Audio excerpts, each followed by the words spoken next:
النصر بطموح الانتصار الأول في الدوري والفيحاء ليتخطى الخسارة الأولى. بدأت المباراة بتهديد نصراوي عن طريق كريستيانو رونالدو، لكن تصدى له حارس الفيحاء. وبعد مرور 5 دقائق يبدأ عمل رائع بين أوتافيو ورونالدو لينهي تاليسكا في المرمى. مبكرا، نعم نعم نعم، فعلها الضارب. وبعد الهدف حاول الفيحاء العودة عن طريق ساكالا لكن دون مراد. جميلة وخطيرة، الله يا بيستو.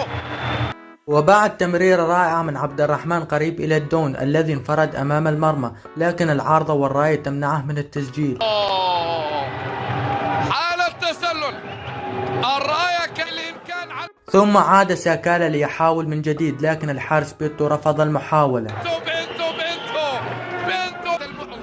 وقبل نهاية الشوط الأول سقط تاليسكا خارج منطقة الجزاء وحصل على خطأ نفذ